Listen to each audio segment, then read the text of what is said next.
নমস্কার,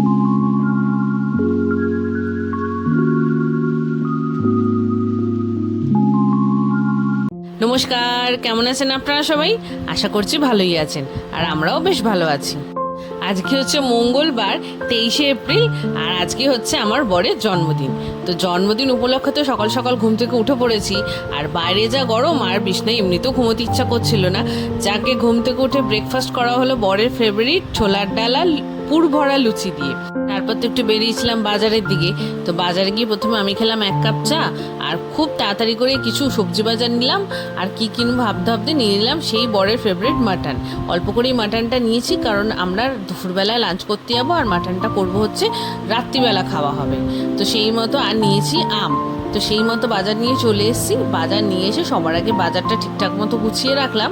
গুছিয়ে রেখে তারপরে এবার জোগাড়জাটি করতে শুরু করে দিলাম। সবজিটা কেটে নিয়েছিলাম, আর কেটে পটলটা ভাজতে বসেছিলাম। 5 রকম ভাজা করব না, 3 রকম ভাজাই করব, যেহেতু রাত্রিবেলা খাবো, আর এত খাবারও খেতেও চাইবে না কেউ।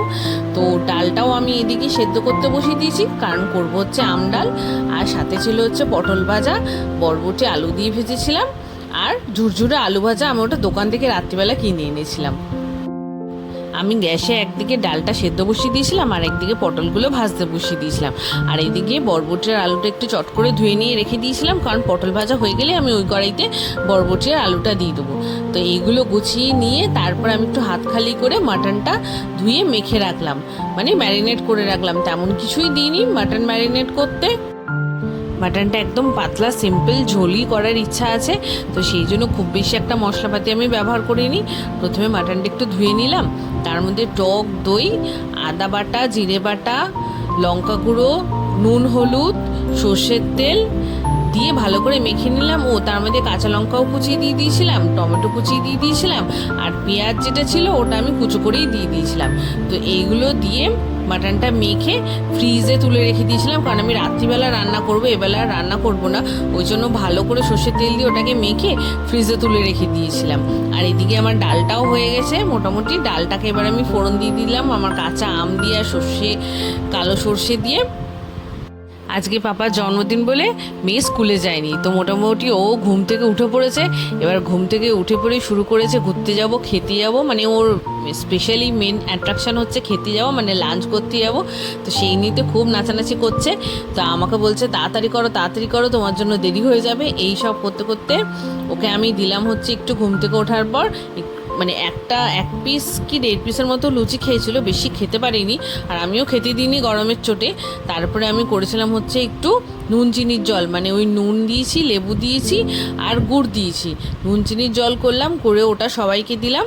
আর বরের ডিমান্ড ছিল আম পোড়া শরবত খাবে, তো সেই কথা মতো শুকনো লঙ্কা, মানে কাঁচা লঙ্কা আর আম, কাঁচা আম অর্ধেকটার মতো কাঁচা আম আমি ফার্স্টে ওখানে পুড়িয়ে নিয়েছিলাম, পুড়িয়ে রেখে দিয়েছিলাম। এখন আর করবো না, ওটা বিকেলবেলা করব।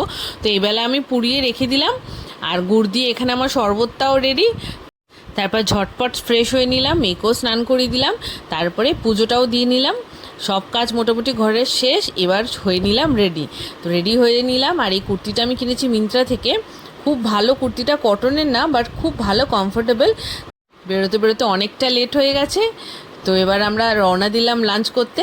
তা আমরা লাঞ্চ করতে আর কোথাও না, আমাদের সোদপুরে এখানে বারবিকিউ নেশন আছে, তো আমরা বারবিকিউ নেশনেই যাচ্ছি, আমার বাড়ির থেকে খুব কাছে। তো গরমে অতটা কষ্ট হয়নি, টুক করে চলে গেছি, 5-7 মিনিটই লাগে মাত্র বারবিকিউ নেশন যেতে। তো আমরা পৌঁছেও গেছি। পৌঁছে গিয়ে টেবিল বুক করাই ছিল, আর এমনিতেও ভিড় ছিল না, মোটামুটি খালিই ছিল। মানে প্রথমবার আমি বারবিকিউ নেশন এতটা খালি দেখলাম, কারণ ওরাও ওখানে স্টাফেরা বলছে যে গরমের জন্য আর কেউ লাঞ্চ করতে আসছে না। যাকে আমরা তো গিয়েই খাওয়া দাওয়া শুরু করে দিয়েছি। আমার বারবিকিউ নেশন পার্সোনালি অতটা ভালো না লাগলেও আমার মেয়ের কিন্তু এটা ফেভারিট রেস্টুরেন্টের মধ্যে একটা, কারণ ও এখানে গিয়ে যেটা খুশি। আর সব থেকে ও বেশি স্পেশালি যায় বারবিকিউ নেশনে কিসের জন্য জানো? আইসক্রিম খেতে। ও মোটামুটি একটু আধটু স্টার্টার খেলো কি খেলো না, ওই দৌড় মেরেছে আইসক্রিম কাউন্টারের দিকে। ওইখানে গিয়ে ওর ইচ্ছা মতো টপিংস দিয়ে, তারপর চকলেট সস, চকলেট সিরাপ এইসব দিয়ে ও আইসক্রিম বানিয়ে আনবে, আর ওই বসে বসে আইসক্রিমই খাবে। তা আমি তো আর খেতে আর কোনো কঞ্জুসি করিনি, আমার পেটে ভালোই খিদে ছিল। আমি মোটামুটি মাটন বিরিয়ানি ছিল ওদের মেনুতে সেদিন, তো মাটন বিরিয়ানি, সাদা ভাত কিছুই বাদ দিইনি, সবটাই মোটামুটি পেট পুড়ে খেয়েছি। আর এই যে তোমরা ডেজার্টের প্ল্যাটারটা দেখছো, এটা আমাদের 3 জনের জন্য আমি সাজিয়ে গুছিয়ে নিয়ে এসেছিলাম। আর তো খাওয়া দাওয়ার পরে বিলটা তো আমার বড়ই দিয়েছে। তারপরে তো চলে আসলাম বাড়ি। ফেরার পরে যখন ওখান থেকে বেরোলাম তখন মনে হলো যেন আমি ফ্রিজের থেকে বেরিয়ে কোন যেন একটা হিটারের মধ্যে প্রবেশ করেছি। যাকে আমার বাড়ি খুব কাছে, তো চট করে ঘরে চলে এসেছি। ঘরে এসে দুপুরবেলা তিনজনে মিলে একটু ঘুমিয়ে রেস্ট নিয়ে নিলাম। আর ঘুম থেকে উঠে সেই যে সকালবেলা বানিয়ে পুড়িয়ে রেখেছিলাম আমটা, ওটা দিয়ে আম পোড়া শরবত করেছিলাম, আর মাটনটাও রান্না করে নিয়েছিলাম, আর ভাতটাও করে নিয়েছিলাম। এইসব করে রাত্রিবেলা আবার একটু বেরিয়েছিলাম, কারণ আমার একটু মিষ্টি কেনার ছিল। যেহেতু বাড়িতে বিকেলে চা করিনি, ওই জন্য আমার একটু মাথাটা ধরেছিল, তাই চলে গেছিলাম ফার্স্টে চা খেতে। তো এক কাপ চা খেয়ে নিলাম। চা খেয়ে গেলাম মিষ্টির দোকানে, মিষ্টি কিনে বাড়ি ফিরলাম। বাড়ি ফিরতে ফিরতে মোটামুটি তখন 10টা বেজে গেছে, আর ডিনার করারও সময় হয়ে গেছে। আর বেশি রাত করিনি, কারণ পরের দিন মেয়ে স্কুলে যাবে। তো বরকে সাজিয়ে গুছিয়ে খেতে দিলাম। আর আজকের ব্লগটা এই পর্যন্ত। ভালো লাগলে একটা লাইক করে পাশে থাকবেন। ধন্যবাদ।